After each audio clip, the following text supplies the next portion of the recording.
Coffee Metal Podcast, episode 108. Greetings and welcome to the Comics Coffee Metal Podcast. I'm your host, Don Cardenas, and today I'm joined by two fantastically talented creators, one a returning guest and one a brand new guest. And they are here to talk about a fantastic new book called Who Killed Sarah Shaw?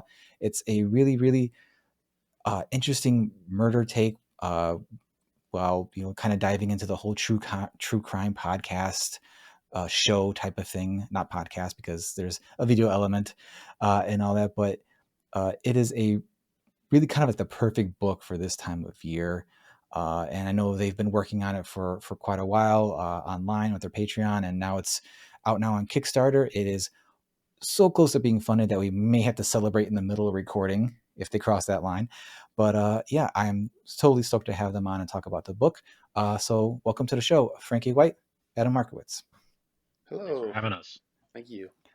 As I support you, Frankee, you've been on the show before. You're about Adam. Pleasure to meet you. Glad to have you on the show. I love your work. You you guys previously collaborated on.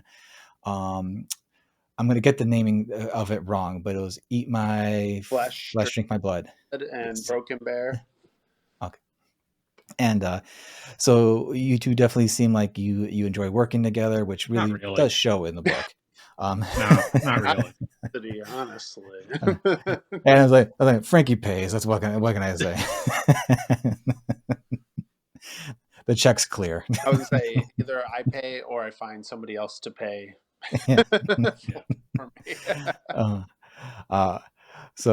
But yeah, Who Killed Sarah Shaw? It's definitely the strongest work I've seen from, both of you who have already have strong work, and it's a really great book. I was going through it again earlier today, and it's just, there's a lot of stuff I want to talk about it, but rule of the show, first things first. Comics, Coffee, Metal. What have you all been digging? We can start with Frankee. Okay, so I'll go down the line. Comics. I just finished reading Somna by Becky Cloonan and Tula Lote. Yeah. Fantastic book, really good. And then yesterday, or 2 days ago, based on just the general malaise of what's going on right now, I decided it would be a good time to bring back reading Simon Hanselman's Crisis Zone, which is set during right when the pandemic hits. Okay. And the vibes for that are just perfectly catastrophic. It feels like I was reading it and I was like, wow, this is just right now again. We're here 4 years later, basically. 5 years later, we're doing it again, just with a different crisis. Yeah. Oh boy. Let's see what else. Coffee. I'm not really picky with coffee, so I'll say hot. Any hot coffee is good. Hot black liquid. There's coffee in the morning, I'm good. Can drink dark roast, light roast. It could be whole bean. I'll grind it myself. I'll do French press if I'm feeling fancy, but I'm whatever. I'm easy with that. And then metal. I just finished watching before this podcast. I was watching AEW Dynamite Wrestling, and one of the wrestlers named Brody King, he's in a metal hardcore band called God's Hate, and his theme song was on. And every time it comes on, it makes me literally want to get up off the couch and just start windmill the arm. It's called Be Harder. It's an amazing song. Nice. How about you, Adam? What's been going on over there? Well, comics, I honestly have not been really reading anything new. Most of what I've been reading is older stuff, and it's largely been manga. Mm-hmm. I did a full reread of Appleseed recently, the Shiro book or series, and now I'm working on Dominion, which I've never read, which is one of his earlier works. Trying to think of good newer stuff that I've read, but I'm really bad at keeping up with newer stuff. I read a lot of older stuff, 80s comics, older manga, stuff like that. I am pretty bad at reading new stuff. Coffee, I'm pretty much the same as Frankee. Just the only stipulation I ever have is black. I only drink black coffee. Okay. And metal, I've actually been on a bit of a kind of sludge metal kick lately. Okay. So like early Mastodon, Earlier today, I was listening to a band called Black Tusk. I just heard of Oh them. yeah. Um, Digging That them. is sludgy. So a lot of that kind of stuff. Also, Cult of Luna. I just sort of found Oh that yeah. Yeah, they're really good. and really impressed by their stuff. It's all very cool. So Nice. You know, when it comes to metal, like, I'm very much I'll take all types. You know, I love listening to like Electric Cowboy as much as I love listening to, uh something like a band called Distant, which is like super deathcore or whatever, or you know even like Nightwish. There's like the whole spectrum of things I'm all for. yeah, I kind of find I'm that, pretty much the same way. I'll go, pretty much anything from the beginning to now, yeah, almost any genre. I mean, there's really black metal's kind of the only one where I'm a little you know, and not super into it, but there's stuff I yeah, like in it. Mm-hmm. yeah. My problem with black metal is that I just hate having to double check if the band is Yeah, Nazis or not. yeah, That's all. exactly. That's just, it's like I just hate having to do the extra homework, so I just kind of Yeah, avoid it for the most yeah, part, but I'll just go because of that. from Iron Maiden to Cannibal Corpse stuff like that in the Yeah, same day. Like it'll just sort of depend on the mood yeah. I'm in or whatever. It doesn't really. Yeah, it's really funny because these days the majority of my metal listening just ends up being like the gym playlist or whatever, because I can't exactly play body count when I'm in the car with the kids, um,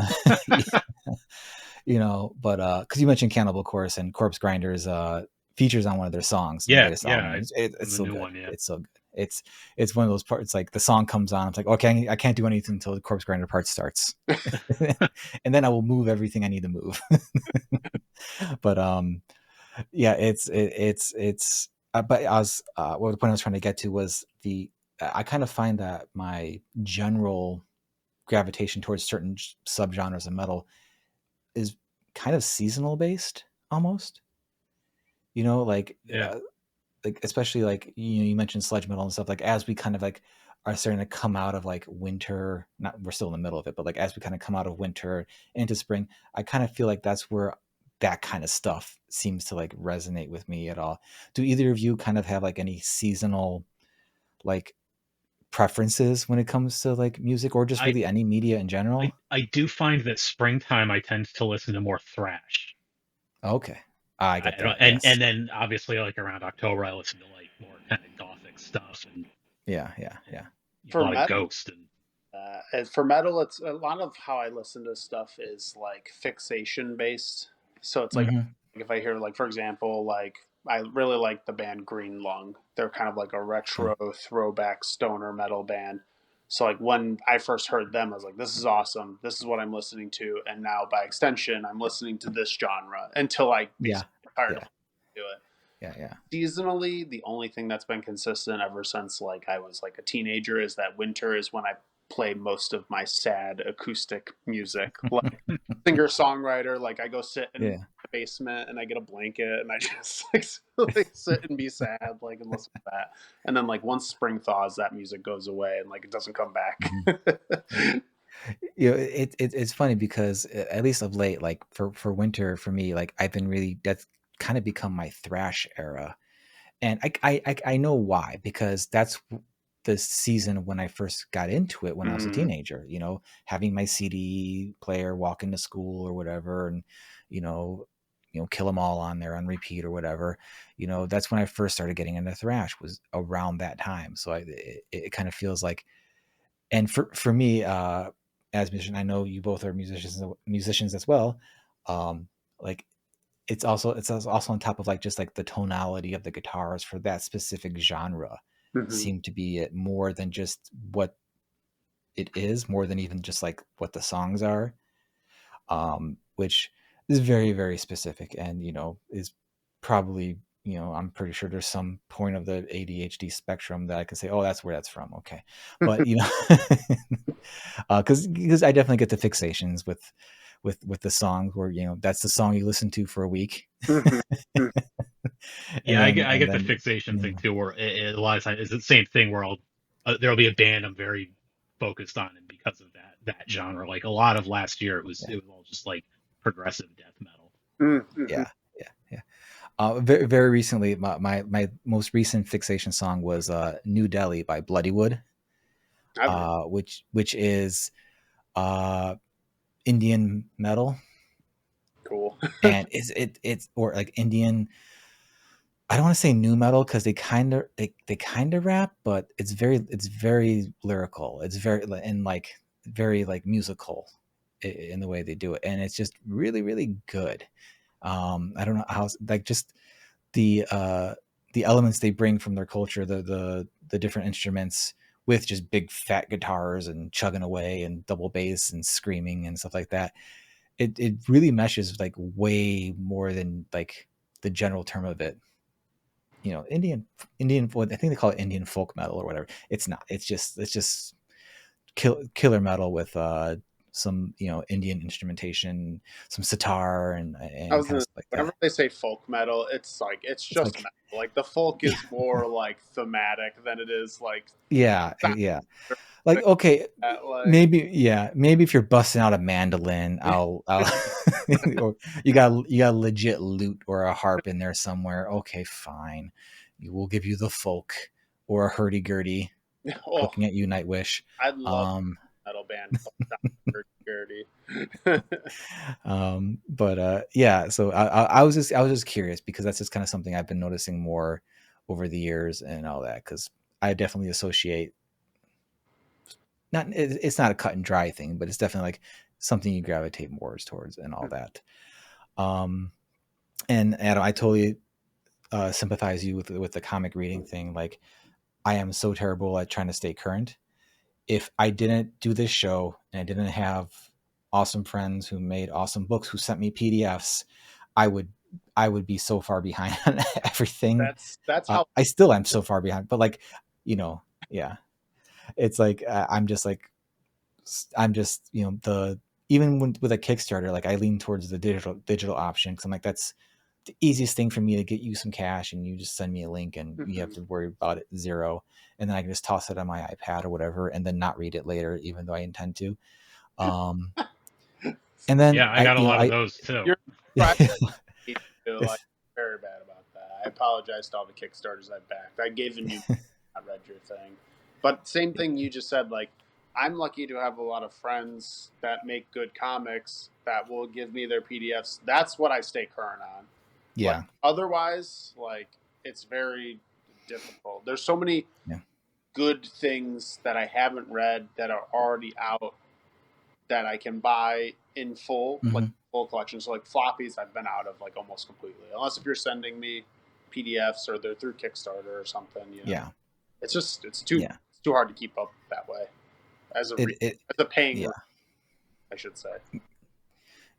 And I've been fortunate enough to where sometimes a PR person or marketing person from a company will actually send me a couple books or something, and that's always cool because I get to read stuff I wouldn't normally have chosen on my own, but I ended up loving or whatever because I feel guilty they sent me the book, so I'm like I better make sure I read it. They sent me the book, you know. Mm-hmm. Um, but yeah, it's just one of those things. And I went not too long ago. I decided to like, I'm going to sign up for a year of the Marvel Unlimited. I'm going to start catching up on the House of X, Powers of X stuff that everyone says is good. Because I'm an old school X-Men fan. I'm going to do all this stuff. I'm going to catch up. No, I just ended up reading X-Men 2099 again. Like, it's sitting in the box in my closet right now anyway. But it's so yeah, I'm trying to be this year, one of my main goal or theme of this year is just do the thing. And one of the things I just need to do is just sit down and read more often, and not worry about it. I guess I fall into the trap of like, what if I read the thing that's not good? I feel like I wasted my time. And it's like, you never used to feel that way though. No, Like, yeah, that's no. You should. I mean, I know that's not something you can necessarily control. That's sometimes just how no, you don't want to waste your time. yeah, I feel like we have to embrace just watching or reading things that can be middling to bad, and it's okay. Sometimes you yeah, need that. You can't yeah, only read good things because then it loses its sense of like your cardinal direction of like what is actually yeah, everything's good, everything's not good. Like not yeah, everything can be really yeah. good. Like I gotta read Yeah. something that makes me go like, oh, I wouldn't have done that, or like, or watch something where I leave the theater. That was There's always a lesson to take from it. even You just know, something you can go see a movie and you leave the theater or you're watching it on your TV at home and you just go, yeah, okay, and then you just move on yeah, with your life. Like it wasn't terrible, it wasn't great, yeah, but it's nice to watch those. yeah. I mean, truthfully speaking, I mean, I would rather really dislike something or Hmm. really love something as opposed to like it being like it's fine. As a creator, Like, yeah, that's yeah, it's like I'd rather give it like have it ignite my brain. Like they did so many things. I'm not gonna say wrong, but the way I would not have done them, and I did not like what they did, mm-hmm. or vice versa, as opposed to like I guess it's okay. Like and it's probably part of the part of my brain that feels like unless I'm being productive with something, it's like I shouldn't be doing it, which Mm, is a cancer on everybody's souls these Yep. days, really. Like if I'm not learning this new thing or doing this new thing, like what is it worth? It's worth your peace of mind to just enjoy a thing. right. And really, it's a comic, so unless it's made by a certain sect of people who remain nameless because they suck, um how bad could it really be? you know how Yeah, bad could it really be? It's still a comic. there's still um something there. There's something to get. yeah, yeah. So I just gotta and who am I to judge on that? Like, I'm sure someone reads my comics and they're like, this fucking guy. Well, that's why it's okay for you to judge. That's Yeah. that's Yeah. like my letterbox is open for everyone to go look at my reviews. Like I don't think there's necessarily anything wrong with having a strong opinion one way or the other about the things you read because other people are going to do the same thing for your stuff. Yeah. Yeah. That's I okay. tried Letterbox. Yeah. I tried Letterbox for a while. I tried doing like comic reviews for a while, and it's just like I don't like doing them because I don't want to talk about things I didn't care for. I feel like it's a waste of my time. I didn't care for it. That's fine. I move on with something like that. Or, you know, 90% of the things I review, like I would review like that I enjoyed, like it's really good. You would like it. I don't want to tell you more about it. I don't want to spoil anything. Go check it out. Like, so Honestly, most of my Letterboxd reviews are just Simpsons references. So I was gonna. Hers are all like well, you see that seems like a worthwhile endeavor I though mean, for that. none of them are. I started off trying to do like serious. I'm serious Yeah. about film. I'm going to say something about this movie, and eventually it just turned into what joke can I make? And a lot of it, I Yeah. really do Letterbox more as a cataloging thing for myself, so I can Yeah. because I watch a lot of movies, and sometimes I'll be scrolling through stuff to watch. I'm like, have I seen that one already? And I'll go to my Letterbox and be like, Mhm. oh yeah, okay, it's this one because whatever I wrote the reference I make or whatever I've written will have something to do with something that was in the movie, and that will jog my memory. And so it's Mhm. mostly that. It's not really about like Yeah. serious criticism or Yeah. thoughts on letterbox at least. It's a Yeah. catalog more than anything. But yeah. the star ratings are there, and those are serious star ratings. Those are very Oh yeah. Yes, I gave Samurai Cop the same number of stars I gave The Godfather. So yeah, they're very serious. I Well, you know what? The I late great Five Roger stars. Ebert. I just watched Yeah. Mulholland Drive and Trap, the new M. Night Shyamalan movie, in the same day, Yeah. and they both got the same star rating from me. So take that as you will. That's absurd, but I'm a The very the serious person. we're never working the together again now. the late great Roger Ebert has one of my favorite quotes about reviewing anything or just even enjoying anything. It's like it's not the star rating or whatever. It's not about it's not exactly about what the movie is. It's like how it is about it. Mm-hmm. And I think it was like in reference to him giving like 3.5 stars to like a Justin Bieber concert movie or something. But like, which is a really weird dichotomy of to take that quote from. But like, it's very much just like though it's like how was it about the thing that if you didn't care for the story, but how was Trapped? I wouldn't give it as Shyamalan's best movie. Definitely a lot of failings, but I enjoyed watching it, I even just when like it wasn't. Hartnett. I'm a sucker. That movie would not like only like Timothy Olyphant could have like carried that movie Yeah. in the same way as him. Mhm. And I say that just because I finally convinced my wife to watch Santa Clarita Diet, which Oh, very nice. which pour one out for them. But maybe it'll come back one day. Maybe they just explain like a 10-year age gap. Don't even explain it. Just pick it up from the begins. But yeah, it's definitely one of those things. And going back to the comics and all that, it's like even if it's a bad comic, I could probably look through and say like, oh, I like that storytelling choice they made, or I like that panel, I like that composition, or that's a nice piece of dialogue right there, or at the very least, like the letterer was really good in this. Shout out the letterer. But yeah, it's because I think especially coming from our own perspective, we know how difficult it is. We know what the grind is. No one sets out to make a bad comic, make a bad movie, whatever. Or some people do, I guess. Roger Corman. But it's Well, but he no, but Roger he also Corman. he also did it. He did it.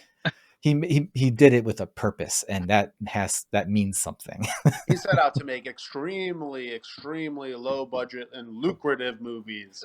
Yes, Yeah, it's not bad. and Sorry, but I'll take that he back. still cared about craft to Yeah. whatever extent it showed, and he gave a lot of great artists a start. He really genuinely loved movies, so that's. Yeah. We need a Roger Corman for comics, to be honest. Like we are all Roger Corman for comics. Basically. Good one. We're all just missing the lucrative part. That's the part we're missing. We're missing the one where they also give all the people that work with them a leg up to get into high. We're missing the Roger Corman.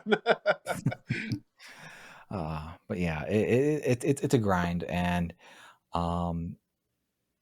it can really just feel that way. So like, coming and attacking, or even if it's just in my own brain, attacking someone who's went through that feels like such a dick move. Mm-hmm. Even though it's like, people have the right to review things or talk about things they don't like or whatever. But that's just personally for me why I kind of like stay away from that. But as comics is a grind, and it's very difficult. It's also extremely difficult to find collaborators that you gel with, and you two seem to, at least with the two projects of yours, you've had 3 projects together, but the 2 I've read, you seem to gel almost perfectly. I would say, like it doesn't feel like there's any kind of distance between what you're both are trying to do with the story and the art and all that. And how did you two first come together to start working on stuff? I put out a post on RIP Twitter back in the day for someone to help me do a fantasy comic, which ended up being Broken Bear. And Adam responded, and I saw Adam's art, and I was already just like, I think Adam might have been like as soon as I saw his email, I was like, decision's done. Like, I don't need to see anybody else. Like, Understandable. And he was showing me stuff in like, his black and white art. And then when we did the original first, what would be like, I think 9 or 10 pages of Broken Bear, it was like a short. Seeing that it was originally in black and white, then got done in color. Ever since that first short, I've always just been like, I just want to do black and white comics with that. Like, I like his style. And like you said, I don't think there's a big gap. I think Adam, if I ever leave like a gap in a script or something, I don't need to worry about overwriting anything. So I'm like, Adam will know what I'm thinking or what I think I want. And if I don't, Adam's going to do something better than I thought I wanted, and like fill that in. Awesome. Adam, you feel that kind of synergy with Frankie's stuff, or? I don't know if there's ever really been a gap I've had to fill in. His stuff is well plotted enough, and the scripts are there. I really think I'm just kind of translating it to page. I'm not. I don't know. I don't talk about myself in a nice way. Yeah.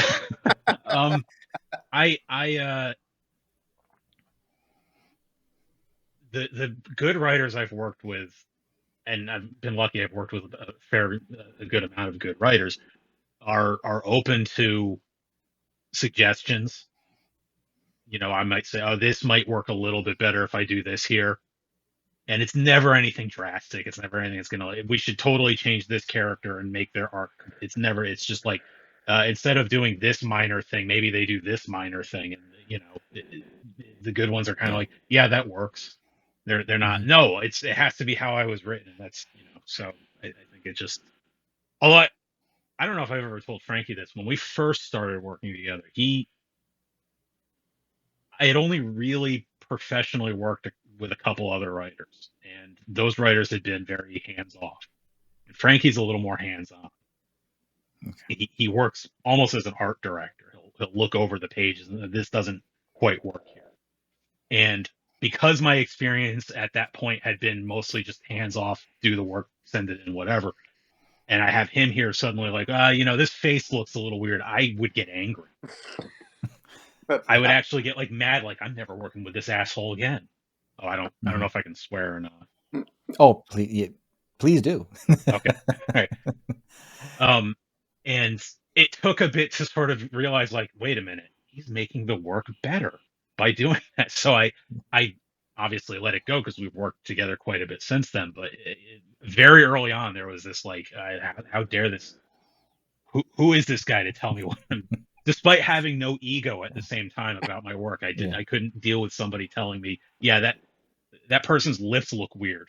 Yeah. Adam can probably attest that my editorial style, because that's why I try. The reason why I do that is that because we don't have an editor, so I have to act as the editor for myself and for him. So I'm like constantly micro editing my script. Poor Adam, I'm always like, all right, this looks good, and I see the lettering on the page. I'm like, oh, now we got to tweak these word balloons because this doesn't look like how I thought it was going to look. But with art specifically, what I like to do, because most of the time the pages look amazing. I don't need to do or say anything, but it'll always be like, that page looks so good.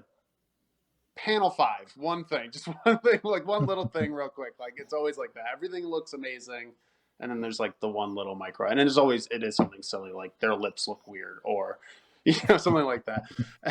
And Adam, even as long as we've worked together, I check myself sometimes because I don't want to come back with like a flurry of edits because a lot of times it's too much. You don't want to edit yourself too much to death. But even with like Who Killed Sarah Shaw, there'd be sometimes like, well, I already asked about this potential edit, and there's this other thing on this panel that I just like for some reason, maybe like, let's say it irked me or whatever. It looks fine. It's just my own stupid brain. And I'm like, all right, I can't give them like too many edits all at once like that. But it's for me, I've said almost every page I look at, I see mistakes. I see things I did wrong. So well, I have to hold back from micromanaging myself on that. Well, as artists, we see what the page isn't, right? Yeah. We see what's not what we didn't get right on the page, as opposed to everything else. And Frankie sees a page and they see the words come to life, and sometimes there's a thing here or there. Typically, when you're doing these edits, is it within like the pencil stage, or is it after inks, or That's pencils? Yeah, pens. Yeah, you ideally like what it usually is like we'll do a thumbs and then we'll do a pencils with like he'll handwrite all the letters in a pencil like with that so we can read it, see how it looks, make sure everything kind of looks good. Then that's when I'll be able point out any kind of things where I'm like, hey, what about changing like this face, like I imagine them more upset, or or maybe like, hey, this angle, because sometimes in my scripts I'll write like maybe like a specific angle, like I would like it to look like this in this panel, and sometimes then when you finally see it, you're like, that looked like shit, I'm sorry. Like can we like scrap that, change this, do it a different way? And Adam obviously too, sometimes he'll be drawn in and be like, this doesn't work, can we do this differently? But so we do those. Sometimes I just change it without telling him and see if he notices. And honestly, that's like, there's been with Who Killed Sarah Shaw, there was one time where he like just changed the lettering on one page, And I was literally like reading it, and I'm like, I swear to God, I did not write this in the letters. Like I was like, I don't remember writing this. So I literally had to go back and double check the script. And I was like, Adam, why is this in here? He's like, I was just messing around, see if you catch it. Oh yeah, the airplane quote. like I recently left a project, and the person was also very, very picky about things, and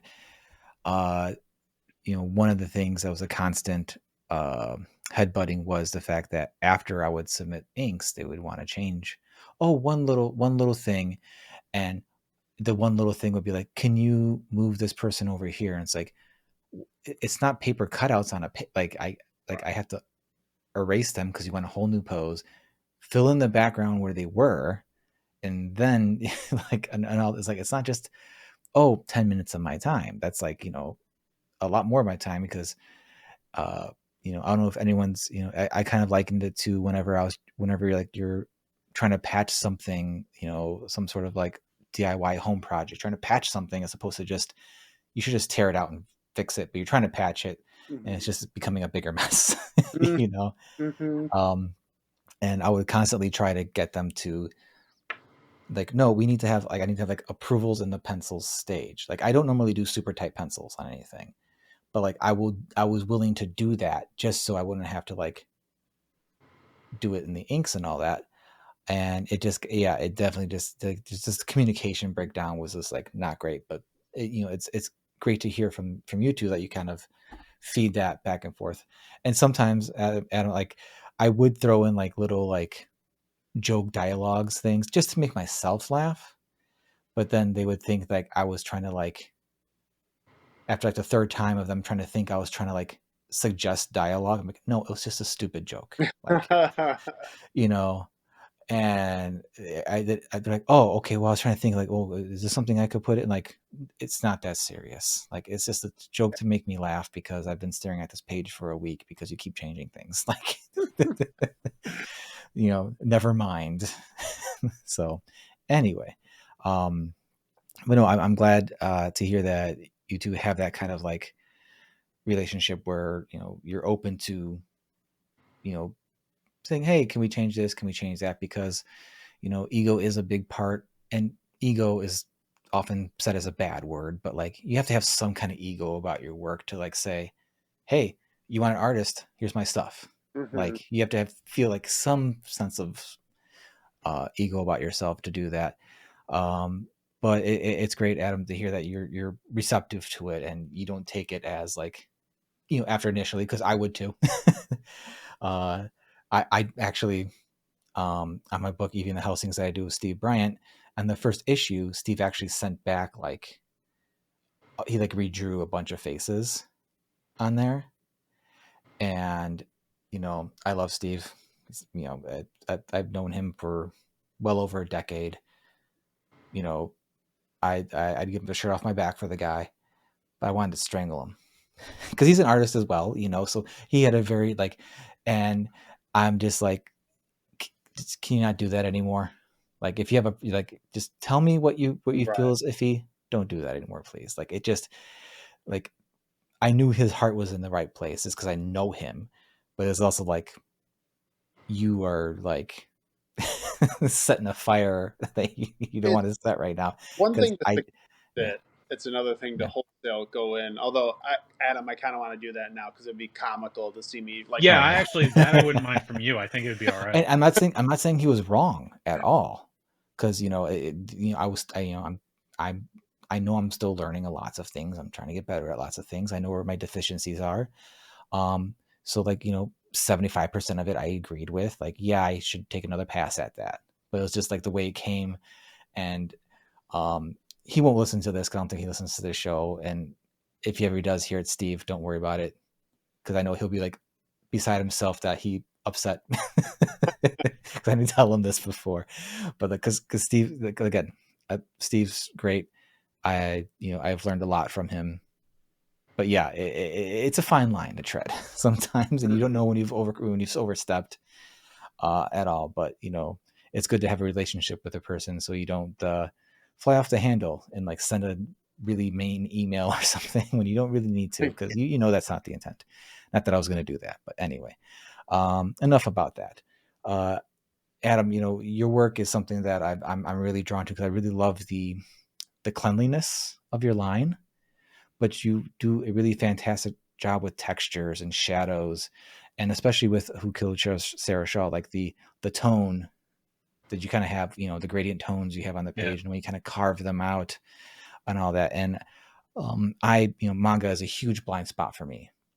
But as you said earlier, you've been reading some manga. Like, is that a huge influence into your choices to do that, or is there a different influence I'm not seeing with that? I think for that it was by that point manga.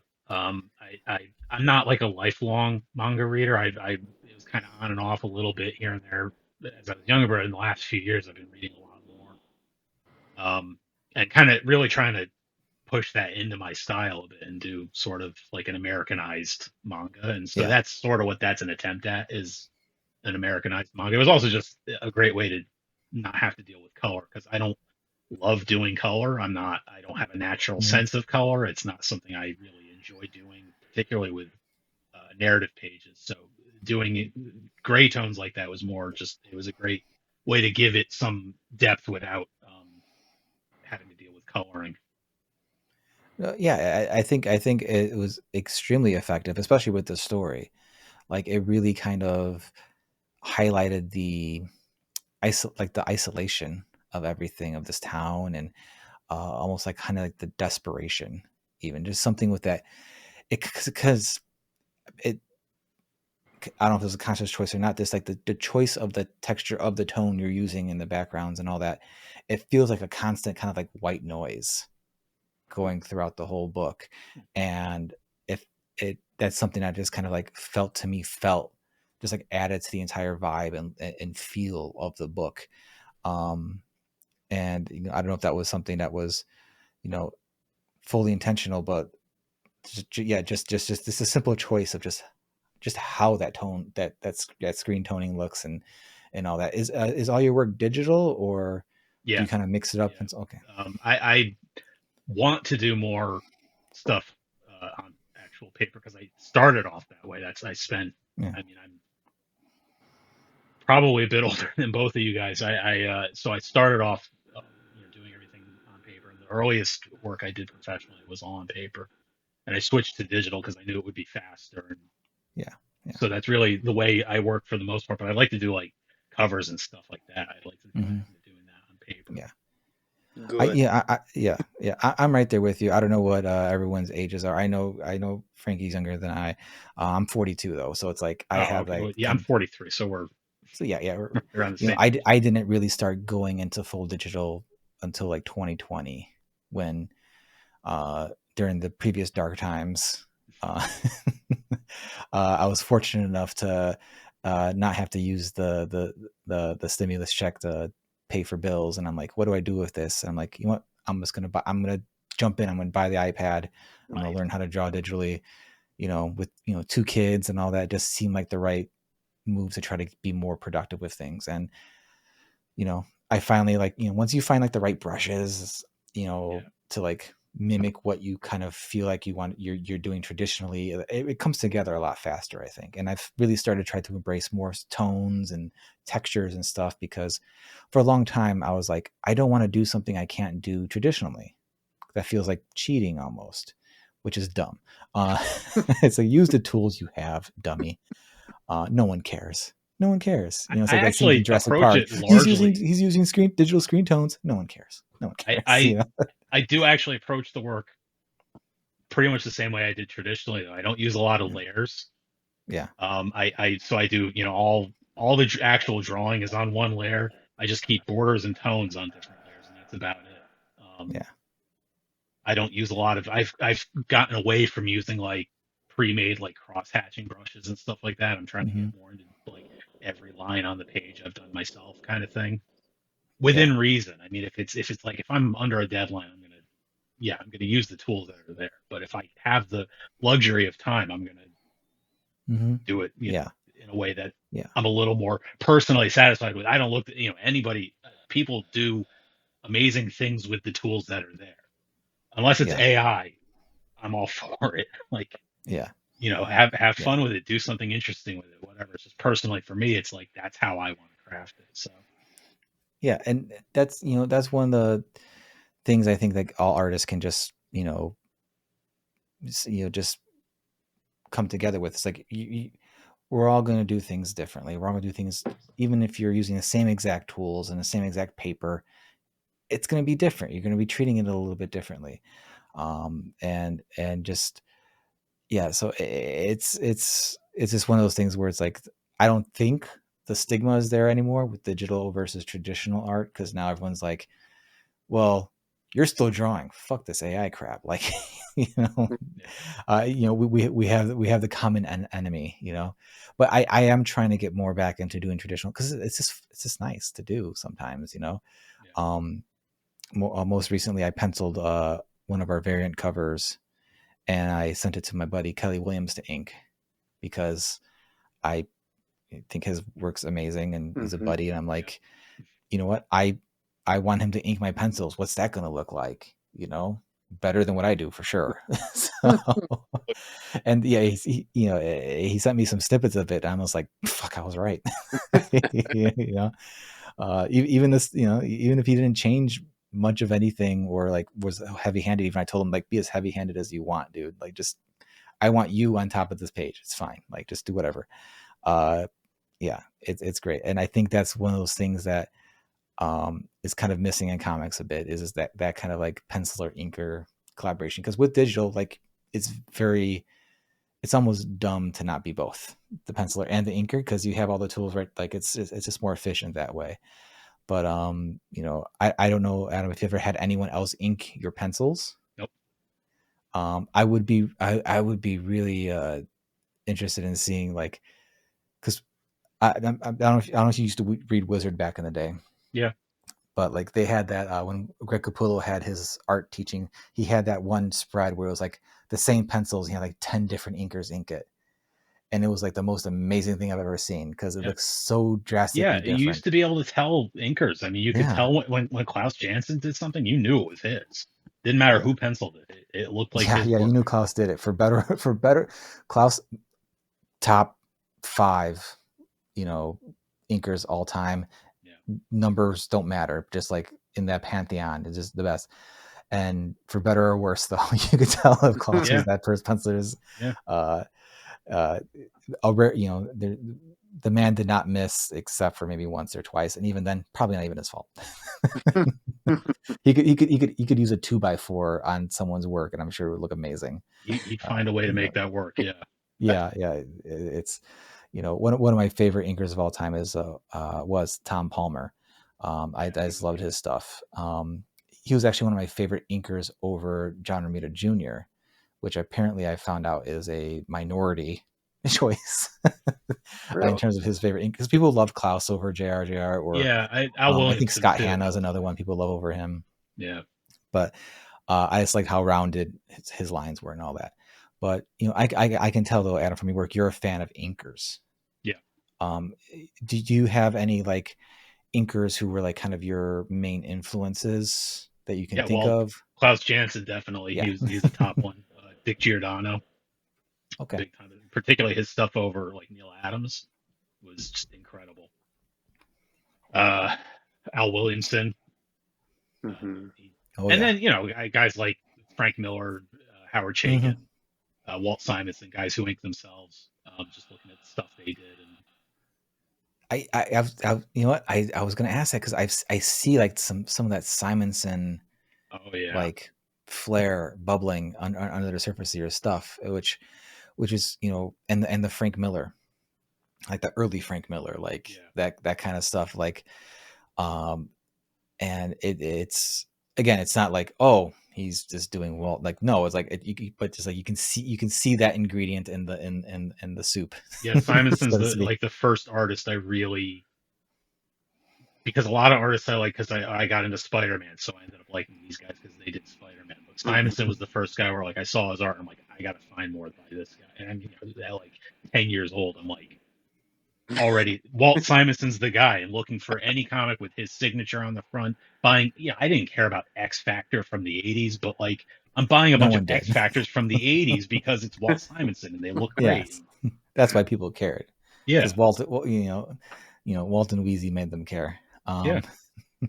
I've been for a while. I was trying real hard to get him on the show because I'd end up talking to a couple people who knew him in some capacity, and I'm like, oh man, they're like, oh, he'd be totally be fun. Like he loves doing these types of things. I'm like, cool, and just it just never went anywhere. But it's just like, man, that's like one of the people on like bucket list to get on the show, because I even if he was doesn't at New even York listen. Comic Con once years ago, and I did a couple years at the Kubert School, Mm-hmm.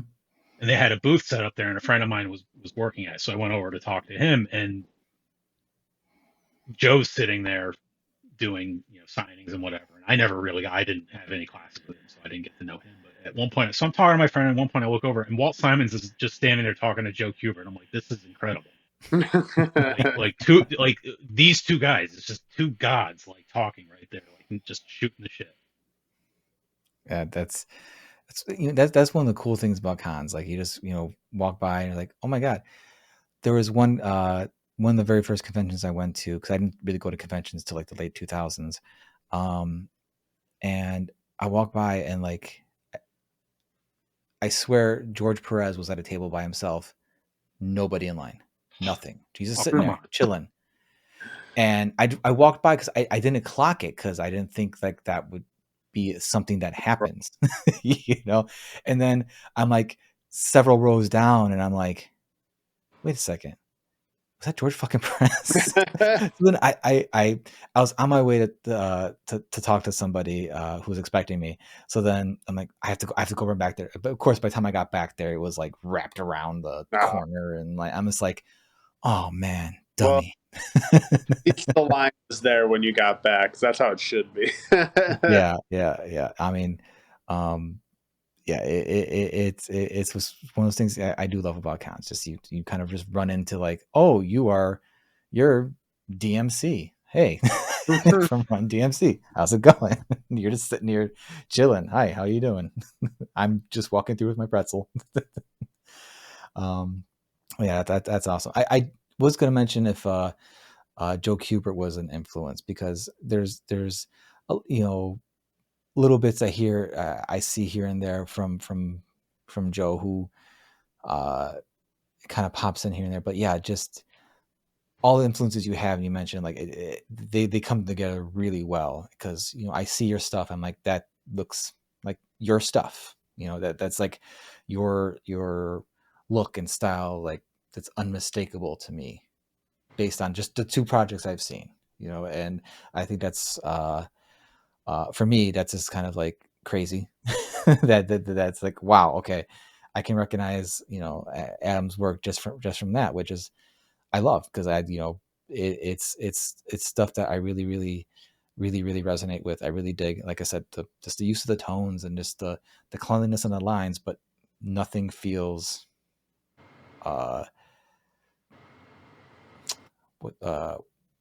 what's the word I'm looking for? Nothing feels, God, why can't I think right now? Nothing feels just like boring or God, I'm not gonna be able to think of this word. Why can I think of this word?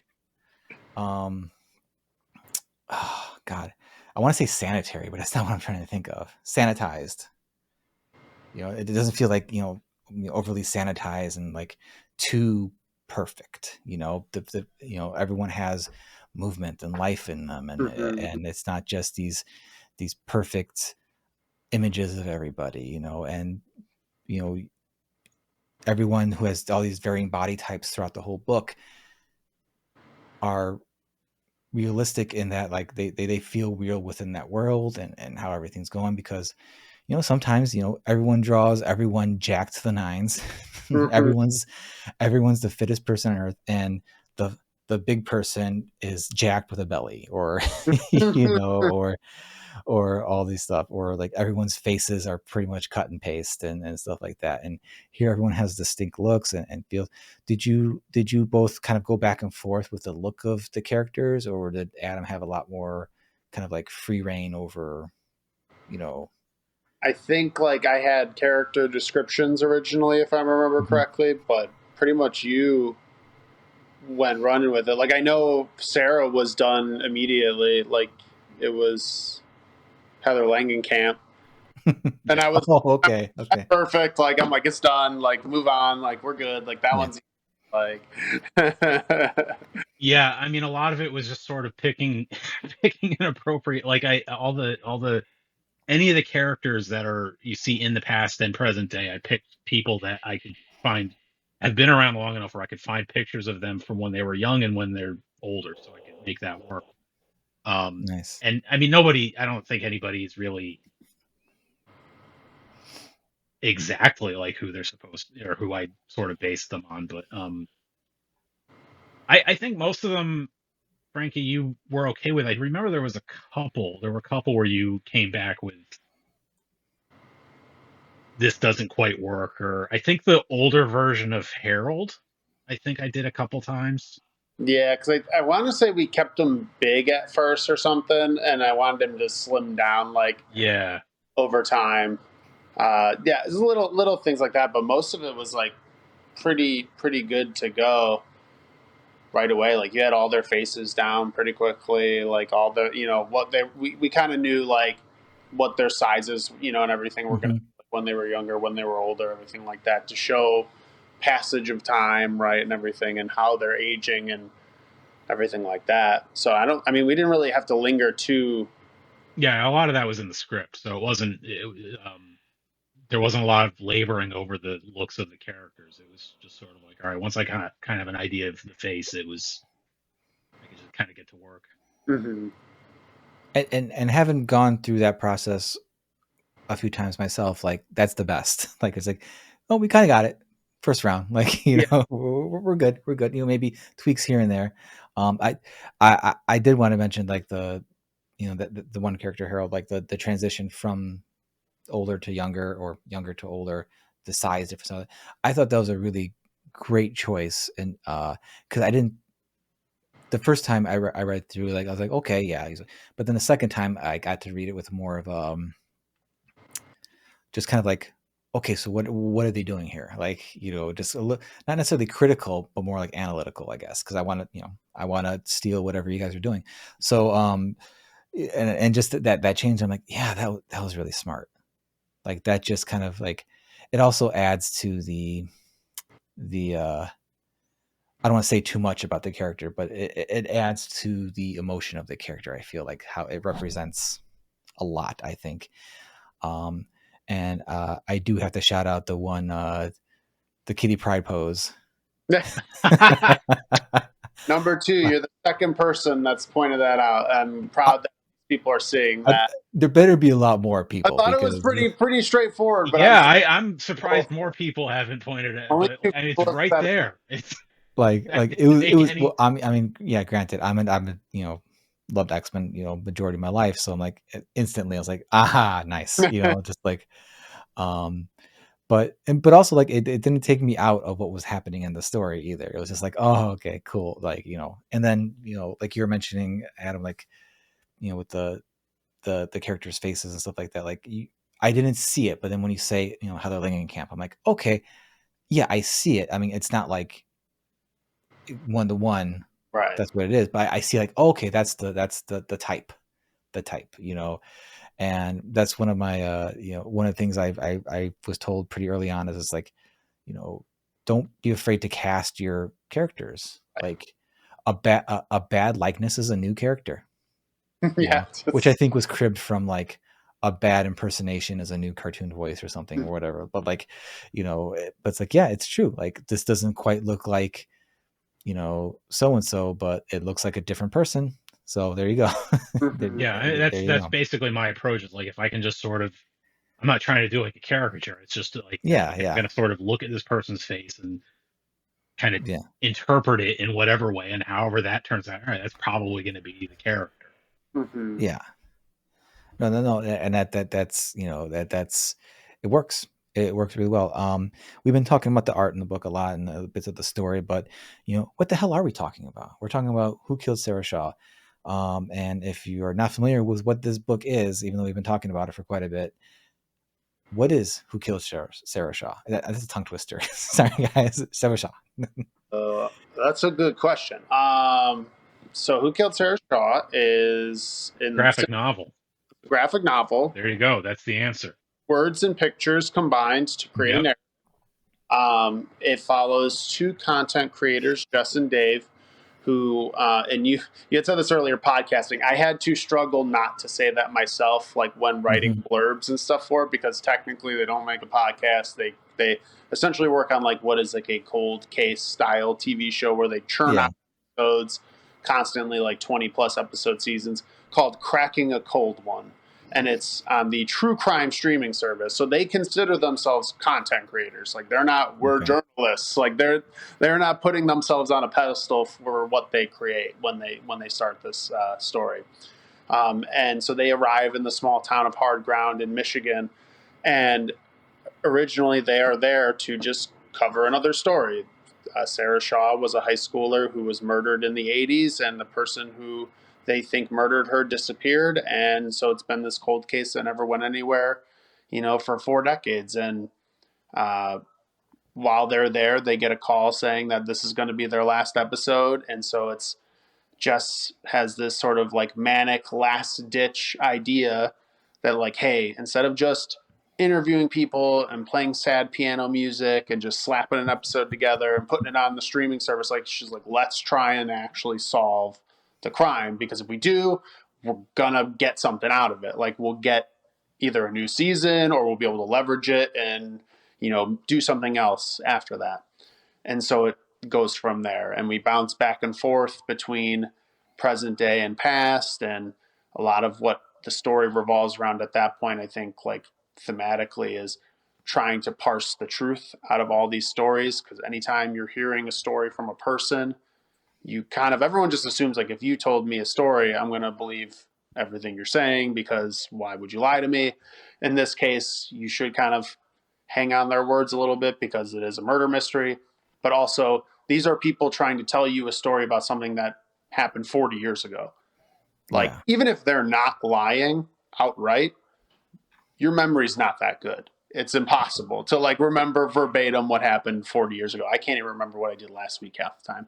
Like, so like part of this, the theme of the story revolves around this idea of like, we want the readers to put on their hats and judge, put them on trial. Like, there's a line, in the story where Jess kind of gets a little bit excited about the idea that they could expose someone in the story, and it'll be fun to put them essentially on like a people's court. Like it becomes like a, I want the audience to have their own opinions about all of these characters and their stories and how they talk about things and how they act. And I hope when they're reading it, people will see like, I know that person, they live down the street from me. Like, I know that type of person. I went to high school with them, and that can inform how you feel about certain things and potentially sway your own opinion as the story progresses on who you think, who killed Sarah Shaw. That is a tongue twister. I think the approach you went with it, with just them not being podcasters, because I'm sure they're all good in their own respects, but there's so many stories where it's like, oh, we're following these true crime podcasters doing a thing, and getting over their heads. It's like, I like the approach you took, because it really strips their altruism. Like there is none. They're just here to make the thing and move on. And then even then, when it's like, oh, we could actually, solve this thing that this whole town has like been, slowly bleeding out from for the past 40 years. It's not for any good. It's not for any honorable reasons. It's like, because we need more job. We need a job tomorrow, Right. So this is our best chance to have a job tomorrow. And, and there's no sugarcoating of the characters, which is really, really great. And these characters do feel like the small town folk who, most conversations you have could mean two different things, unless you know the context and the history and all these things. And I think that's all weaved together really well, because even as the story progresses and like the reveal or what we do learn about who the killer and all that killer is and all that. I don't want to spoil anything for anybody, but like I liked how that was done with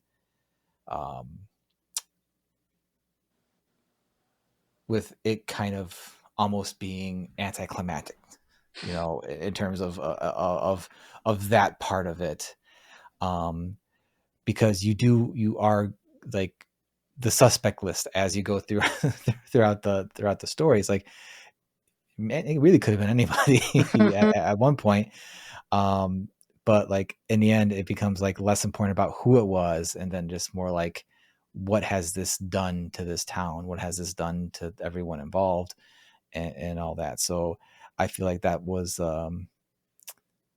you know, the murder mystery is just the small nugget of it all, as opposed to like just this portrait of this town that's just, you know, never recovered, for reasons you'll probably realize as you read the book.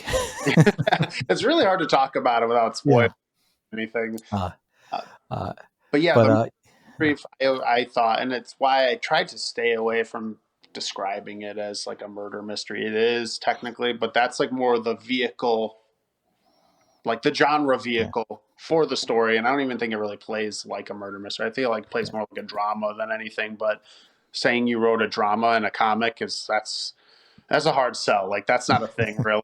you might as well take it out and back behind the shed yourself and just pop 2 holes into to it. Like that's it. But well, yeah, it's an engaging story, portrait of like a grieving small town that, you know, has a murder mystery, but you know, it's also, you know, the slow murder of this town and all the residents around it. So yeah, I cannot recommend it enough. You know, Frankie, Adam, you guys always bring it. It's currently on Kickstarter now. We did not hit the crossing goal. We did not hit the goal just yet during recording, but you are less than $100 away. So you're probably going to wake up tomorrow. Oh, You're at 49.17 as of recording, with 18 days to go. This show will be posting up, you know, within a week. So this will be plenty of time. There'll be links in the show notes for everyone to go check it out and back it. It's a win-win. Like you're not going to regret checking out this book. It's 118 pages of just, you know, compelling story, fantastic art, great characters, and yeah, I can't wait to see what you all do next. I always hate asking people when they're talking about a Kickstarter, because I know, like, it's the last thing you want to think about right now is what are you doing next. But I also know you both have been working on this with your over, you know, a longer period of time, and you know, so I feel a little safer asking him, like, you So know, after Sarah Shaw, what if the Kickstarter continues to do well, then the next thing is going to be with Adam. And you have an idea for a new project that I'm really excited about that will be even bigger and crazier. And no, so it will be a bigger, but yeah, it'll be a project. it will be it'll be crazy. about 2 murders. It will be crazy. And it'll be fun. I can't talk about it at all though, but it'll be, if this goal keeps, you know, if we keep making more money on this, that I can then funnel into Adam to pay for the art and everything for the next one. It'll be a doozy. There's that, but I also I have a comic I've been working on myself called Trenchcoat Samurai. The first 4 chapters are out on Global Comics. Trenchcoat Samurai. Sorry, Yeah, you cut out a little bit there. Okay, it's a awesome. modern day noir samurai tale. I'm gonna check that out for sure. Really good at describing it too. That's fine. You know what? No, I'll make sure there's a link in the show notes. People can go experience it. It's something to be experienced, not told, right? Yeah, there. Yeah, it's. I mean, the basic idea is it's the title character, the trenchcoat samurai, arrives in a small but affluent Connecticut city, and he's there seeking an ancient sword, but he seems to be finding evil there as well. And it's sort of this idea of, is he crazy? Is he not? Nice. I love the concept already. So I look forward to making sure I guilt myself into reading things that make my brain better. It has a Because lot of it ninja sounds like a fights. really fun thing. So, It sounds like a fun story to dive into. And again, as I said, I really enjoy your art. So more of that is always a plus for me. Well, everyone go check out Who Killed Sarah Shaw. Got it that time. All right. Where was I? Kickstarter. Links in the show notes. It will definitely be funded by the time you see this. Go make it fun more. So not only does Adam get more funds, but Frankee deserves to get some money too. They need to get paid too. The writers deserve pay. Yeah, I guess we do. Not as much. No, I'm not kidding. Should we let's wrap the podcast up with the writers versus artists debate again? And There we go. Are we in that day of the cycle yet? I thought coming soon. I haven't seen it in a while. It's coming. Blue Sky hasn't had it. No, I think we're just finishing up Batman Why No Buy Crime, and then we'll go into that because we just passed the epitome of. I'm not gonna even mention that. Anyway, yeah. Everybody go check it out. Frankee deserves to get paid. Adam deserves to get paid. You deserve to read a great book. There's a way all three can win. That's backing Sarah Shaw on Kickstarter. Link is in the show notes. Still plenty of time to fund it out. And that's it. Both of you, thank you so much for coming on the show. Enjoyed talking with you both about the books. Hope to have you on again. And now is the time to let them know where they can find you on social media. If you want to these days, if you want to tell anybody. I mean, at this point now, it's pretty much just Blue Sky. That's pretty much the best way to find me. So if you're on Blue Sky, it's at Daydream Comics, and that's COMIX.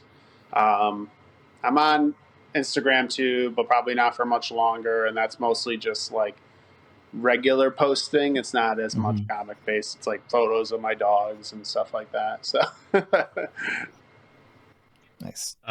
Yeah, I my primary thing is Blue Sky at this point. I do a little bit on Tumblr. I have an Instagram. I don't really post art to it as much anymore because of the whole AI thing, and now probably even less because of everything.